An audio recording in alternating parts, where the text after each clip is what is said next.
Friends, welcome to my channel Dhanashree classes. आज का हमारा सब्जेक्ट है हिंदी और हिंदी का एक लेसन है यह दीपावली। क्लास 3 के बच्चों का जो हिंदी का बुक है उसमें 9 नंबर का लेसन है यह दीपावली। ये जो लेसन है हम आज के इस वीडियो में यहाँ पर देखेंगे। आखिर दीपावली में क्या हुआ, लेखक ने जो स्टोरी यहाँ पर बताई गई है उसमें आखिर क्या हुआ, वो स्टोरी हम यहाँ पर पहले पढ़ेंगे और उसके बाद में उसका एक्सप्लेन आपके साथ यहाँ करूँगी, आपको बताऊँगी। तो ठीक है, वीडियो स्टार्ट करते हैं। देखिए, लेसन में पहले पढ़ती हूँ।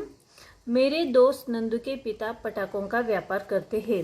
मैं पटाखे के लिए 200 रुपये मैंने पटाखे के लिए 200 रुपये मम्मी से लिए और अपने जेब खर्च से बचे हुए 200 रुपये भी जेब में रखकर नंदू के घर की ओर चल दिया।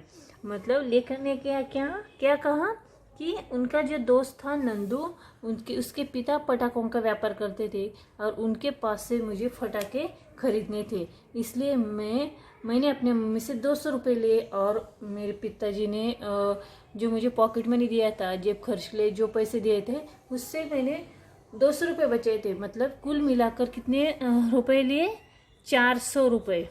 400 रुपये लेकर वो अपने दोस्त नंदू के घर पर गए। नंदू के घर पर एक औरत बैठकर रो रही थी। नंदू के घर पर क्या हुआ कि एक औरत यहाँ घर पर बैठकर रो रही थी और नंदू की बहन से वो 300 रुपये उधार मांग रही थी। रो रही थी वह, नंदू की बहन से 300 रुपये उधार मांग रही थी। नंदू की बहन ने कहा, देखो भाई, मम्मी घर पर नहीं है। नंदू की बहन उसे बोल रही थी कि देखिए भाई, मम्मी घर पर नहीं है, मैं आपको पैसे नहीं दे सकती। आपको हमारे घर पर काम करते हुए सिर्फ 10 दिन हुए हैं। हमारे यहाँ काम करते अभी तुम्हें 10 दिन हुए हैं। उनसे बिना पूछे मैं तुम्हें 300 रुपये कैसे दे दूँ? नंदू की बहन का भी बिल्कुल बराबर है। अपनी मम्मी से बिना पूछे वो पैसे कैसे दे सकती थी? तुम इंतज़ार कर लो, क्योंकि नंदू की बहन को पता ही नहीं था कि आखिर क्या हुआ। नंदू की बहन ने उसे पूछा भी नहीं था। तो वो रो रही थी और रोते हुए वो वैसे ही बाहर निकल गई। तो घर से बाहर गई और वो क्या बोलती, देखें, पर मैं तो इंतज़ार नहीं कर सकती। वो बाई बोल रही थी मैं इंतज़ार नहीं कर सकती, लेकिन नंदू की बहन ने उसे ना कहा तो वो रोते हुए बाहर चली गई। तब तक मेरा बेटा मर जाएगा, वो ऐसे बोल रही थी, तब तक मेरा बेटा मर जाएगा। वह आंसू पोंछती हुई घर से बाहर निकल गई। नंदू की बहन ने उसे पैसे नहीं दिए और वो रोती हुई आंसू पोंछती हुई वैसे ही घर से बाहर निकल गई। मैंने उसे रोककर डॉक्टर का पर्चा देखा। तो फिर मैंने क्या किया, मतलब लेखक ने क्या किया कि उसे रोका और उसके पास जो डॉक्टर का पर्चा था उसे देखा और पर्चा देखकर मैंने उससे कहा, तुम मेरे साथ चलो, मैं दवाई अभी दिलवा देता हूँ।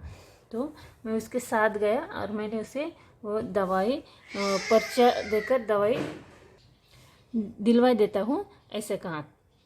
फिर तुम्हारे साथ डॉक्टर के पास भी चलूँगा। तो वो नंदू के घर पर वो जो बाई बैठी थी उसे लेकर लेखक कहाँ गए? उसे लेकर वो उसके हाथ में जो पर्चा था, मतलब चिट्ठी थी दवाइयों की, वो चिट्ठी ली और उसे डॉक्टर के पास भी लेकर चले गए। दवाई लेकर हम डॉक्टर के पास पहुंचे। कंपाउंडर बोला, परेशान मत हो, तुम्हारा बेटा ठीक है। डॉक्टर साहब ने अपने पास से इंजेक्शन लगाया है, ग्लूकोज भी उसे चढ़ाया जा रहा है। तो जो वो जो पर्ची में जो दवाइयाँ थी, वो दवाई लेकर वो डॉक्टर के पास गए और वहाँ जाकर वहाँ का जो कंपाउंडर था, कंपाउंडर से बोला उस बाई से कि आपका बच्चा अभी ठीक है। डॉक्टर साहब ने उसे इंजेक्शन दिया है और ग्लूकोज भी उसे चढ़ाया जा रहा है। क्या करती साहब, कहीं से इंतज़ाम नहीं कर पाई?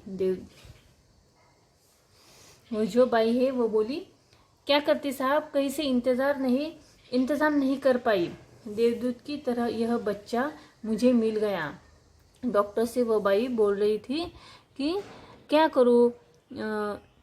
डॉक्टर से और कंपाउंडर से भी उस बाई ने यही बताया कि ये जो बच्चा मुझे मिला है वो किस तरह से कैसे मिला, देवदूत की तरह बच्चा मिला, इसी ने मुझे सब दवाएं खरीद कर दी है। मैं तो इसे जानती भी नहीं हूँ। दीपावली के फटाके खरीदने बाजार जा रहा था। बाई बोली कि यह जो बच्चा है दीपावली के पटाखे खरीदने के लिए बाजार जा रहा था, उन रुपयों से उसने मुझे दावत दिलवा दी। शाबाश बेटे, तुम बहुत अच्छे हो। क्या तुम्हारे घर अब तुम्हें डांट नहीं पड़ेगी? कंपाउंडर ने पूछा। यह सब बाई ने किसे बताया? कंपाउंडर को बताया कि यह बच्चा कैसा है, इसने किस तरह से मदद की। तो कंपाउंडर उस बच्चे से बोला कि शाबाश बेटा, तुमने बहुत अच्छा काम किया, लेकिन अब तुम्हारे घर पर तुम्हें डांट नहीं पड़ेगी क्या? तुमने पैसे खर्च किए। तो बच्चा क्या बोलता है, देखिए कंपाउंडर साहब, ये रुपए तो कल तक पटाखे बम के रूप में जलकर धुआं बन जाते। कंपाउंडर से वो बच्चा बोला कि ये जो पैसे है वो पटाखे अगर मैंने खरीदे तो पटाखे मैंने फोड़े तो पैसे भी पटाखों के रूप में जलकर धुआं बन जाते। मम्मी कहती है कि पटाखे धन की बर्बादी तो है ही, इनसे प्रदूषण भी फैलता है। बच्चा कितना होशियार था, क्या बोला कि मम्मी कहती है कि पटाखे पैसे की बर्बादी तो है ही, धन की बर्बादी तो है ही, लेकिन इनसे प्रदूषण भी फैलता है। जल तथा आग लगने का खतरा भी बन जाता है। मेरे इन रुपयों का उपभोग देखकर मम्मी बहुत खुश होंगी। उस कंपाउंडर से बच्चे बोलता है कि मेरे इन रुपयों का अच्छा इस्तेमाल मैंने किया है, यही मेरी मम्मी मुझे ज़रूर कहेंगी और वो बहुत खुश होंगी। बचे हुए रुपए मैंने बाई को देते हुए कहा, तुम्हारा बेटा अब ठीक है, मैं जा रहा हूँ, हो सके तो कल फिर आऊँगा। तो लेखक ने क्या कहा कि बचे हुए पैसे भी थे, जो बचे हुए थे उसके पास 400 रुपये से उसने वो भी पैसे उस बाई को दिए और बोले कि तुम्हारा बेटा अब ठीक है, मैं कल फिर आने की कोशिश ज़रूर करूँगा। बेटा, तुम्हारे ये रुपए थोड़े थोड़े करके तुम्हें लौटा दूंगी। बाई बोलती है कि बेटा तुम्हारे पैसे मैं ज़रूर लौटा दूंगी। घर में आते ही माँ ने पूछा, तू तो फटाके लेने गया था, खाली हाथ क्यों लौट आया? माँ ने उससे पूछा कि तू फटाके लेने गया था, खाली हाथ क्यों आया? माँ, आप कहती हैं ना अधिक फटाके छुड़ाना रुपयों का धुआं उड़ाना है। वो बच्चा मतलब लेखक क्या बोले कि आप ही कहती है ना कि फटाके छुड़ाना मतलब रुपयों का धुआं उड़ाना है। मैंने आज रुपयों से एक गरीब बीमार बच्चे को दवा दिलवा दी है।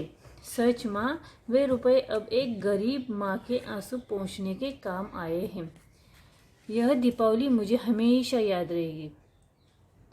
पूरी बात सुनकर मेरी माँ की आंखों में भी स्नेह की दीप जल उठे। जब उन्होंने लेखक ने अपनी माँ से कहा कि ये जो रुपए है, मैंने वो रुपए एक बच्चे को दवा दिलवाने के लिए इस्तेमाल किए हैं, उनका उपयोग किया है। तो यह बात सुनकर उस माँ की आंखों में भी बहुत स्नेह के दीप जल उठे, उसकी आंखों में भी खुशी के आंसू आए। तो इस तरह से हमने यह जो लेसन है दीपावली, देखिए यह दीपावली है लेसन हमने आज की इस वीडियो में यह पूरा लिया है। आई होप आप लोगों को ये लेसन समझ में आया होगा।